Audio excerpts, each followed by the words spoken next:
والصلاة والسلام على سيد الأنبياء والمرسلين وعلى آله وأصحابه أجمعين، أما بعد.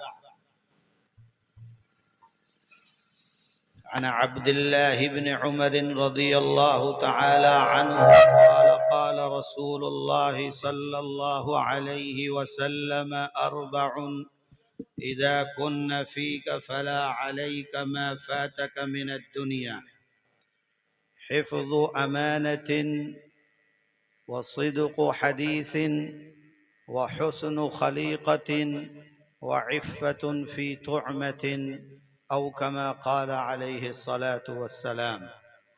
صدق الله مولانا العظيم، ونحن على ذلك لمن الشاهدين والشاكرين، والحمد لله رب العالمين. صدر محترم، علماء اکرام، اسٹیج پر موجود جمعیت علماء اڑیسہ کی مرکزی قیادت، مجمع میں موجود محترم بزرگوں، نوجوان ساتھیوں، عزیز طلبہ، پردے میں بیٹھی میری مائیں اور بہنیں، اللہ تبارک و تعالیٰ کا فضل اور اس کا کرم ہے کہ اللہ نے ہمیں ایک دینی جلسے میں بیٹھنے کی توفیق عطا فرمائی۔ میں نے آپ کے سامنے جناب رسول اللہ صلی اللہ علیہ وسلم کی ایک حدیث پڑھی ہے۔ اس حدیث کے سلسلے میں مختصر سی گفتگو کر کے آپ سے اجازت چاہوں گا۔ اللہ کے نبی حضرت محمد صلی اللہ علیہ وسلم نے جو فرما دیا، جو بتلا دیا، جو کر کے دکھلا دیا، اسی کو حدیث کہا جاتا ہے۔ وہی دین ہے، وہی شریعت ہے۔ اللہ کے نبی کا جو فرمان ہے، اس کے علاوہ دنیا کے اندر کوئی آدمی دین کے سلسلے میں کچھ کہتا رہے، کسی کی بات کو تسلیم نہیں کیا جا سکتا ہے۔ حقیقت میں اللہ کے نبی کی زبان مبارک سے جو چیزیں نکل کر آئی ہیں، آپ نے جو فرما دیا ہے، جو بتلا دیا ہے، اسی کو دین کہا جاتا ہے، اسی کو شریعت کہا جاتا ہے۔ وہ قرآن کریم کی شکل میں ہو یا جناب رسول اللہ صلی اللہ علیہ وسلم کی احادیث کی شکل میں ہو۔ میرے عزیزو، دنیا کچھ کہتی رہے، وہ دین کی اور شریعت کی کوئی تشریح کرتی رہے، کسی کی بات قابل قبول نہیں ہے۔ ہمارے آقا جو فرما رہے ہیں وہی سچ ہے، وہی دین ہے۔ ہماری عقل میں آئے تو بھی، عقل میں نہ آئے تو بھی۔ جناب رسول اللہ صلی اللہ علیہ وسلم نے فرمایا کہ اللہ ایک ہے، تو ہم نے مانا کہ اللہ ایک ہے۔ ہم نے نہیں دیکھا ہے اللہ کو۔ اللہ کے نبی نے فرمایا کہ اللہ نے فرشتوں کو پیدا کیا ہے، ہم نے مانا کہ اللہ نے فرشتوں کو پیدا کیا ہے۔ لاکھوں انبیاء، 1,24,000 کم و بیش یا جو بھی اللہ تعالیٰ نے انبیاء دنیا کے اندر بھیجے ہیں، ہمارے آقا نے فرمایا کہ آئے ہیں، ہم نے مان لیا کہ آئے ہیں۔ جو آپ نے فرمایا، جو آپ نے بتلایا، جو آپ نے کہہ دیا، آپ نے فرمایا کہ اللہ نے جنت کو پیدا کیا، ہم نے مان لیا، ہم نے نہیں دیکھا جنت کیسی ہے۔ آپ نے فرمایا کہ اللہ نے جہنم کو پیدا کیا، ہم نے مان لیا کہ اللہ نے جہنم بنائی ہے۔ آپ نے فرمایا کہ مرنے کے بعد پھر پیدا کیے جاؤ گے، ہمارا ایمان ہے۔ آپ نے فرمایا کہ حساب و کتاب ہوگا، ہمارا ایمان ہے کہ حساب و کتاب ہوگا، ہم نے مان لیا۔ آپ نے فرمایا کہ قیامت کے دن میزان قائم کیا جائے گا، ہم نے مان لیا۔ آپ نے فرمایا، سچ فرمایا۔ اللہ کے نبی حضرت محمد صلی اللہ علیہ وسلم نے جو فرما دیا وہی سچ ہے، ہم نے مان لیا، اسی کو ایمان کہا جاتا ہے۔ ہمارا ایمان ہے کس پر؟ اللہ پر۔ کیوں؟ آپ نے بتلایا کہ اللہ ایک ہیں، وہ ہم کو پیدا کرنے والے ہیں۔ یہ باتیں میرے ذہن میں حضرت مولانا نقیب الامین صاحب کے اس اعلان کے بعد آئی ہیں، جو انہوں نے فرمایا کہ ختم نبوت کے سلسلے میں 13 تاریخ کو پروگرام ہونے والا ہے۔ پورے دین کا مدار اسی پر ہے کہ اللہ کا نبی جو فرما رہا ہے وہی سچ ہے، ہم اس پر ایمان لے کر آئے۔ میرے آقا حضرت محمد صلی اللہ علیہ وسلم نے فرما دیا، لا نبی بعدی، اب میرے بعد کوئی نبی آنے والا دنیا کے اندر پیدا ہونے والا نہیں۔ ہمارا ایمان ہے کہ صبح قیامت ہوگی لیکن کوئی نبی دنیا کے اندر نیا پیدا نہیں ہو سکتا ہے۔ اگر اس پر ایمان آئے تو ہم مومن ہیں، اور اگر اس پر ایمان نہیں آئے تو ہم کافر ہیں، مشرک ہیں، اللہ کے نبی کے نہ ماننے والے، اللہ اور کسی چیز پر بھی پھر ہمارا ایمان نہیں۔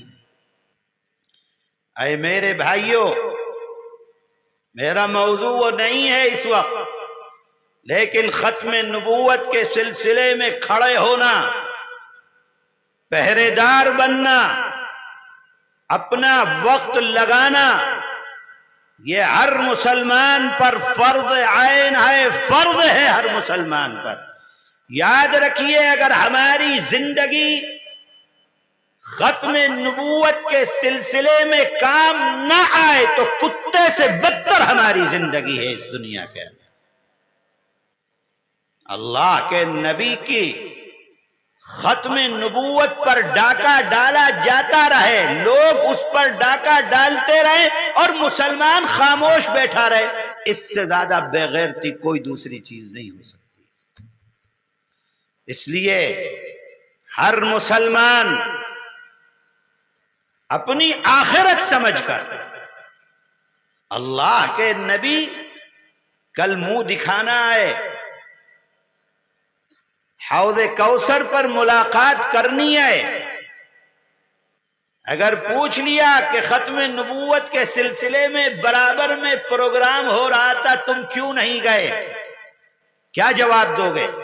یہ کہو گے کہ مجھے فلاں کام تھا، میرے بزنس کا مسئلہ تھا، میری نوکری کا مسئلہ تھا۔ ہزاروں نوکریاں، لاکھوں نوکریاں قربان حضرت جناب رسول اللہ صلی اللہ علیہ وسلم کے ختم نبوت پر۔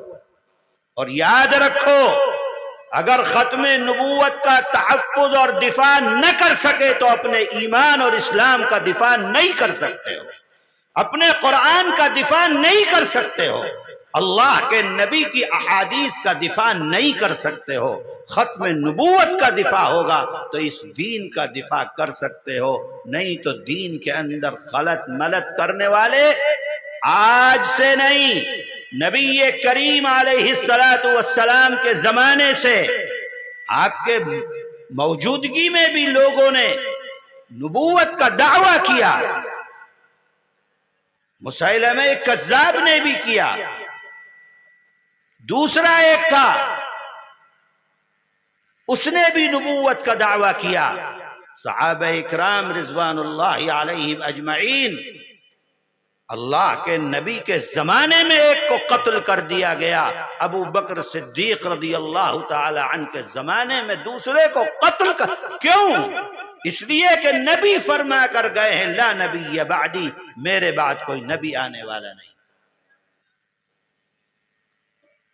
یا ایھا الناس انی رسول اللہ الیکم جمیعا، تو اس لیے میرے بھائیوں، اپنا مذہب، اپنا دین، دینی فریضہ سمجھ کر آپ کو اس اجلاس میں شرکت کرنی ہے، اور ختم نبوت کے عنوان پر کہیں پر بھی اجلاس ہو، اتنی بڑی تعداد میں مسلمانوں کو شریک ہونا چاہیے کہ ختم نبوت پر ڈاکہ ڈالنے والوں کو اپنے گھر کے اندر گھس کر رہنے کے علاوہ کوئی دوسرا راستہ دنیا کے اندر نہ مل سکے۔ میرے بھائی، میں نے آپ کے سامنے ایک حدیث پڑھی، جناب رسول اللہ صلی اللہ علیہ وسلم فرماتے ہیں کہ 4 چیزیں ہیں، اگر انسان ان 4 چیزوں کو اپنی زندگی کے اندر اتار لے اور دنیا اس سے ختم ہو جائے، دنیا کی چیزیں اس سے چھن جائیں، اگر یہ 4 چیزیں زندگی کے اندر ہیں تو اللہ کے نبی فرماتے ہیں کہ ما فاتک من الدنیا، دنیا جانے کا کوئی غم نہیں، جاتی ہے تو چلی جائے، اس لیے کہ یہ دنیا عارضی ہے، ختم ہونے والی ہے، موت آ جائے گی، قبر کے اندر رکھ دیے جاؤ گے، چند دن کے لیے یہاں آئے ہو، یہ 4 چیزیں زندگی کے اندر ہوں گی، تو جب یہاں سے مرنے کے بعد دوسری زندگی شروع ہوگی تو یہ چیزیں وہاں پر کام آئیں گی۔ اس لیے اللہ کے نبی فرماتے ہیں یہ 4 چیزیں اپنی زندگی میں لاؤ تاکہ دنیا سے جانے کے بعد آخرت کی زندگی کے اندر یہ چیزیں تمہارے کام آئیں اور اللہ تمہیں اپنی جنت کے اندر جگہ عطا فرمائے۔ اے میرے بھائیوں، میں ان لوگوں کو جو دنیا کے اندر اور اس ملک کے اندر رہتے ہوئے مسلمانوں کو، مسلمانوں کے مذہب کو، مسلمانوں کے مدرسوں کو نشانہ بناتے ہیں اور یہ کہتے ہیں کہ اسلام دہشت گردی سکھلاتا ہے، مسلمان کے مدرسے دہشت گردی کی تعلیم دیتے ہیں، مدرسے دہشت گردی کا اڈا ہیں، میں ان سے کہتا ہوں کہ آئیں، دیکھیں، سنیں، پڑھیں کہ اسلام کیا سکھلاتا ہے، مدرسے کیا سکھلاتے ہیں، اسلام اپنے ماننے والوں کو کس چیز کی تعلیم دیتا ہے اور کس چیز کی ترغیب دیتا ہے۔ تم جو کہو وہ مان لیا جائے، نہیں، میرے آقا حضرت محمد صلی اللہ علیہ وسلم جو فرمائیں گے، آپ کا فرمانا وہ دین ہے، آپ کا فرمانا وہ شریعت ہے، آپ کا فرمانا وہی اسلام ہے، اسی کو اسلام کہا جائے گا جو نبی کی زبان مبارک سے نکلا ہے۔ جو لوگ اسلام کے سلسلے میں یہ کہتے ہیں کہ اسلام دہشت گردی سکھلاتا، جھوٹے ہیں، وہ غلط دنیا کے سامنے پروپیگنڈا پیش کرتے ہیں، دنیا کے سامنے اسلام کی غلط تصویر پیش کرتے ہیں۔ اور کون لوگ ہیں وہ؟ آج وہی لوگ اللہ تعالیٰ نے ساری دنیا کے سامنے ان کا پردہ چاک کر دیا۔ بڑے بڑے دنیا کے لوگ جو اپنے آپ کو ساری دنیا کا بوس کہا کرتے تھے، وہ گندی شکلیں ان کی دنیا کے سامنے آ گئی کہ آج ساری دنیا ان کے اوپر تھو تھو کر رہی ہے۔ وہ اسلام کے چہرے کو مسخ کرنا چاہتے تھے، اس لیے کہ اسلام سچائی کی تعلیم دیتا ہے، اسلام سود کی لعنت سے بچانے کی تعلیم دیتا ہے، اسلام عورتوں کو عزت و پاک دامنی کے ساتھ رہنے کی تعلیم دیتا ہے، اسلام ایک دوسرے کے حق کو ادا کرنے کی تعلیم دیتا ہے۔ اور یہ دنیا کے چودھری مل کر لوگوں کے اور دنیا کے حقوق کو اس طریقے سے دبا رہے تھے کہ دیکھا دنیا نے کہ ایک ملک کے صدر کو اس لیے اٹھا کر لایا گیا کہ وہ دوسرے کی بات نہیں مان رہا تھا، اس کے پورے ملک کے اوپر قبضہ کر لیا گیا۔ اسلام اس کی تعلیم نہیں دیتا ہے۔ تاکہ لوگ اسلام سے قریب نہ ہوں، لوگ دین سے قریب نہ ہوں، لوگ اسلام کی تعلیمات پر عمل کر کے دین اسلام میں داخل نہ ہوں۔ اس لیے دنیا کے اندر وہ پروپیگنڈے کیے گئے اور کیے جا رہے ہیں اور مسلسل کیے جا رہے ہیں، اور اسلام کے صاف دامن کو دھبا لگانے کی ناکام کوشش کی جا رہی ہے۔ یاد رکھیں کہ یہ مذہب اسلام اللہ کا دنیا کے اندر بھیجا ہوا دین اور شریعت ہے۔ تمہارے یہ جھوٹے پروپیگنڈے اسلام کے پاک صاف دامن کو دھبا نہیں لگا سکتے۔ تم خود اپنے منہ کو دیکھو، ساری دنیا کے اندر تمہارا منہ کالا ہو گیا۔ تم نے بچیوں کو اور عورتوں کی عزتوں کو کھلواڑ کیا، قتل کیا، ان بچیوں کے گوشت کو کھایا تم نے۔ تم انسان نہیں، درندے ہو دنیا کے اندر۔ تم سے بڑے درندے کسی جنگل کے اندر نہیں رہتے ہیں جس محلات کے اندر تم رہ کر وہ درندگی کر رہے ہو، اور اسلام کے اوپر انگلی اٹھاتے ہو کہ اسلام یہ کرتا ہے۔ اپنے گریبان میں جھانک کر دیکھو، اپنے گریبان میں جھانکو، اپنی زندگیوں کو ٹٹولو۔ تم کیا کر رہے ہو دنیا کے اندر؟ انسانیت کی فکر اگر کہیں ملے گی تو اسلام کے اندر ملے گی۔ ساری دنیا سے کہتا ہوں، ساری دنیا کے ہر اس انسان سے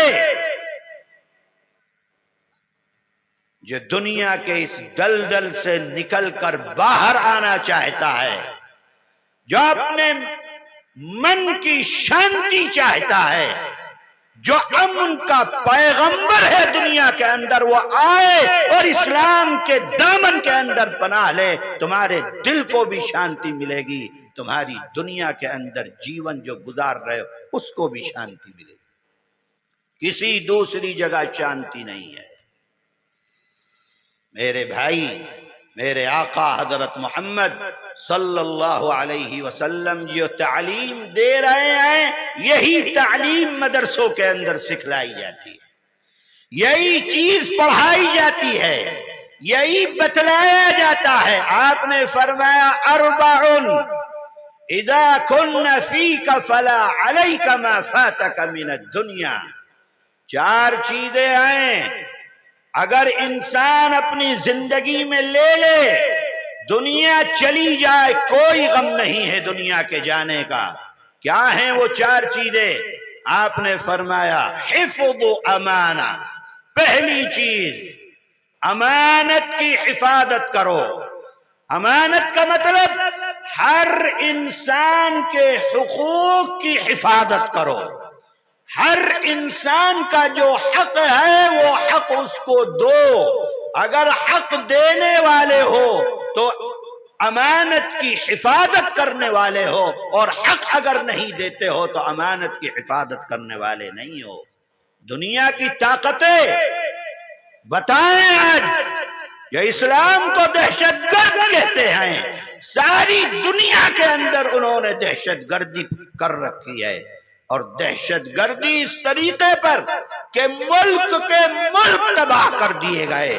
مصر کے اندر کیا ہوا، عراق میں کیا ہوا، لیبیا کے اندر کیا ہوا، اس سے پہلے افریقہ کے اندر تم نے کیا کیا، آج فلسطین میں کیا کر رہے ہو، اور دنیا کے ملکوں کے لوگوں کے حقوق کو چھین کر اور اسلام پر دہشت گردی کا لیبل لگ۔ دنیا کے سب سے بڑے دہشت گرد تم ہو، حقوق کی پامالی تم کرتے ہو، بڑی بڑی حکومتوں کو گرا دیتے ہو۔ کیوں؟ اس لیے کہ تم کو لوگوں کے حقوق لینے آئے، چیزوں کو لینا ہے، مال و دولت کو لینا ہے، یہاں تک کہ عورتوں کو تم نے بازار کی زینت اس طریقے پر بنا دیا کہ اسلام پردے کے اندر رہنے کے لیے کہتا ہے، تم نے ان کو بازار کے اندر جوتوں کی دکانوں کے اوپر کھڑا کر۔ میرے عزیزو، دنیا کو بتلانا پڑے گا کہ اسلام کیا کہتا ہے، دنیا کو بتلانا پڑے گا کہ اسلام کی تعلیم کیا ہے، دنیا کو بتلانا پڑے گا کہ دہشت گردی کا راگ الاپنے والے اسلام پر دہشت گردی کا جھوٹا الزام کیوں لگاتے ہیں؟ اسلام کی تعلیم حفظ و امانہ، ایک ایک فرد کے، ایک ایک انسان، بڑا ہو کہ چھوٹا ہو، اپنا ہو کہ غیر ہو، جانتے ہو کہ نہیں جانتے ہو، رشتہ داری ہے کہ نہیں ہے، تمہارے دھرم کا ہے کہ نہیں ہے، اسلام کو اس سے کوئی مطلب واسطہ نہیں۔ جو انسان ہے اور انسان ہی نہیں، اگر کوئی جانور بھی ہے اس جانور کا حق بھی ادا کرنا اللہ کے نبی نے تمہارے اوپر لازم اور فرض کر دیا۔ باپ ہو اولاد کا حق، اولاد ہو ماں باپ کا حق، پڑوسی ہو پڑوسی کا حق، استاد ہو شاگردوں کا حق، شاگرد ہو استاد کا حق، بیچتے ہو خریدنے والے کا حق، خریدنے گئے ہو بیچنے والے کا حق، تم مالک ہو تمہارے نوکروں کا حق، تم نوکر ہو کام کرتے ہو تمہارے مالکوں کا حق۔ اللہ نے ہر انسان پر دوسرے کا حق رکھا ہے۔ بیوی ہو شوہر کا حق، شوہر ہو بیوی کا حق، کوئی انسان، یہاں تک قرآن میں اللہ کہہ رہا ہے وَالصَّاحِبِ بِالْجَنْبِ، تم جاتے ہو، ٹرین میں جاتے ہو، بس میں جاتے ہو، رکشے میں جاتے ہو، جلسے کے اندر آ کر جو برابر میں بیٹھا ہوا ہے، اللہ نے اس برابر میں بیٹھنے والے کا بھی حق تمہارے اوپر رکھا۔ جو انسان اس حق کو ادا کرتا ہے وہ حفظ امانہ، امانت کو حفاظت کرنے والا ہے۔ ان اللہ یأمرکم ان تؤدوا الامانات الی اہلها، اللہ تعالی ہر کسی کو حکم دے رہا ہے امانتیں جن لوگوں کی ہیں ان لوگوں کو امانتوں کو ادا کر۔ اسلام امانت کو ادا کرنے کا حکم دیتا ہے، رسول اللہ حکم دیتے ہیں، اللہ حکم دیتا ہے، قرآن حکم دیتا ہے کہ جس انسان کی امانت تمہارے پاس ہے اس کی امانت کو ادا کرو۔ ادا کرتے ہو، اتنا بڑا کام کر رہے ہو، کل قیامت کے دن آؤ گے، میزان عدل قائم کیا جائے گا۔ امانت کو ادا کرنے کا عمل اتنا بڑا عمل ہے، جب پڑلے کے اندر رکھا جائے گا تو نیکیوں کے پڑلے کو بھاری کر دے گا۔ اللہ تعالی جنت میں جانے کے فیصلے فرما دے گا۔ اے میرے بھائیوں، یہ ہے اسلام کی وہ تعلیم بنیادی۔ جناب رسول اللہ صلی اللہ علیہ وسلم، ہجرت کا حکم آ گیا، کفار چاروں طرف لگے ہوئے ہیں کہ آپ کو جانے نہیں دیں گے، قتل کرنے کے در پر ہیں۔ اللہ کے نبی اپنی جوانی سے، آج 40 سال کی عمر ہے، نبوت کا اعلان ہوا ہے، کچھ وقت گزرا ہے، ہجرت کا حکم ہوا ہے مدینہ شریف۔ اللہ کے نبی اپنے جوانی سے لے کر اس عمر تک پورے مکے کے اندر امین صادق کے لقب سے مشہور ہیں، اور پورا مکہ اپنی امانتیں اللہ کے نبی کے پاس رکھواتا ہے۔ حکم ہو گیا ہجرت کا، ابو بکر صدیق رضی اللہ تعالی عنہ کے ساتھ چلے، اور چلنے سے پہلے حضرت علی کو بلایا۔ جس کافر کی امانت، کس کی امانت؟ جو آپ کو قتل کرنے کے در پر تھے، جو آپ کو مارنے کے لیے پہرا لگائے ہوئے ہیں، دروازے سے نکلنے نہیں دیں گے، آپ نکلیں گے تو قتل کر دیے جائیں گے، ان لوگوں کی امانتیں اللہ کے نبی کے پاس رکھی ہوئی ہیں۔ حضرت علی کو بلاتے ہیں، ایک ایک انسان کے سلسلے میں بتلاتے ہیں، یہ فلاں کی امانت، یہ فلاں کی امانت، یہ فلاں کی امانت، یہ فلاں کی امانت۔ جب میں یہاں سے چلا جاؤں ہر کسی کو اس کی امانت ادا کرنا، اس کی چیز اس کو دینا۔ کس کی؟ جو آپ کا دشمن ہے، جو آپ کو قتل کرنے کے در پہ کھڑا ہے، جو آپ کو اور آپ کے مذہب کو اس روئے زمین سے مٹانے کے لیے لگا ہوا ہے۔ اللہ کے نبی کو ہجرت اتنا بڑا سر کے اوپر بوجھ ہے، چاروں طرف دشمن لگے ہوئے ہیں، ان حالات میں اگر نبی کو فکر ہوتی ہے کہ جن لوگوں کی امانتیں ہیں ان کو امانت کیسے واپس دی جائے، حضرت علی کو متعین کیا، حضرت علی آپ کے بستر پر رہے، ایک ایک امانت ان لوگوں کو پہنچائی جس کی امانت رسول اللہ صلی اللہ علیہ وسلم دے کر گئے، اسی لیے آپ کو صادق و امین کہا جاتا ہے۔ اے مسلمانوں، یہ تمہارا مذہب ہے، یہ تمہارا دین ہے، یہ تمہارے نبی کا فرمان ہے، یہ اللہ کے نبی کا کردار ہے، یہ آپ دے کر گئے ہیں۔ آج دنیا اس کے خلاف کوئی دوسرا پروپیگنڈا کرتی رہے، ہمیں کوئی اس کی فکر نہیں، تم جو چاہے کہو، اصل دین یہ ہے جو رسول اللہ صلی اللہ علیہ وسلم بتلا کر گئے ہیں، کر کے دکھلا کر گئے۔ میرے بھائیوں، امانت آج اس کے اندر بڑی کمی آ گئی ہے۔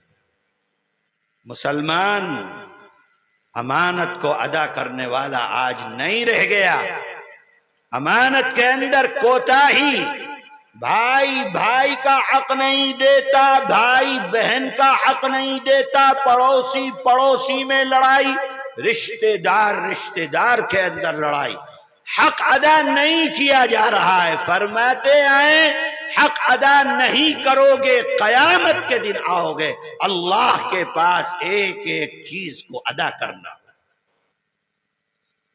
مر گئے، یہ نہیں ہے کہ مر گئے بس ختم ہو گیا، ایک دن آئے گا جہاں پر انصاف ہوگا، ہر انسان کے ساتھ انصاف ہوگا، صرف انسان نہیں، ہر اللہ کی مخلوق کے ساتھ انصاف ہوگا، ہر جانور کے ساتھ انصاف ہوگا۔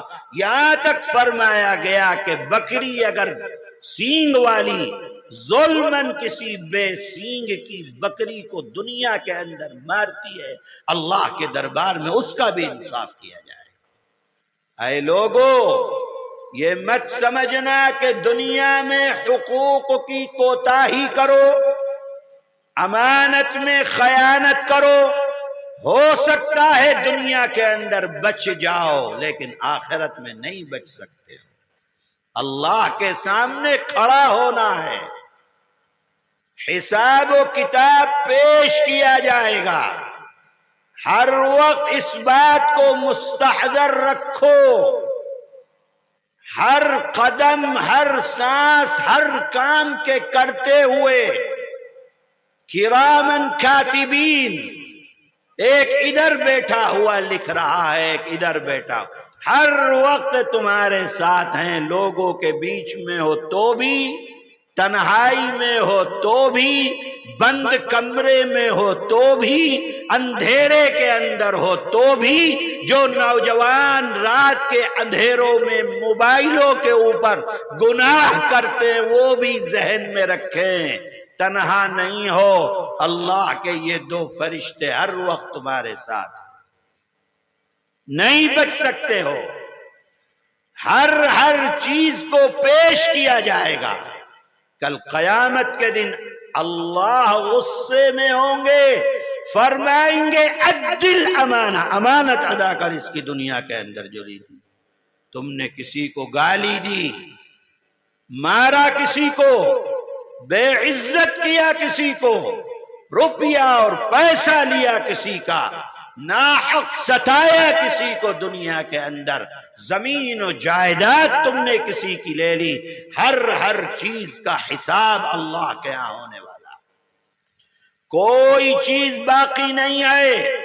یہ مت سمجھ لینا کہ دنیا کے اندر طاقت تھی جو کر لیا اب کچھ ہونے والا نہیں بھائی، ہر چیز کا حساب ہوگا۔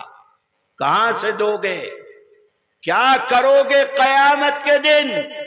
اس دنیا کے اندر معاف کرا لو، دو ہی شکلیں ہیں معاف کرنے کی، کرانے کی، جس کا حق لیا ہے یا تو ادا کر دو یا اس سے معافی مانگ لو، اس کے علاوہ تیسری کوئی شکل نہیں۔ میرے بھائی، میرے آقا حضرت محمد صلی اللہ علیہ وسلم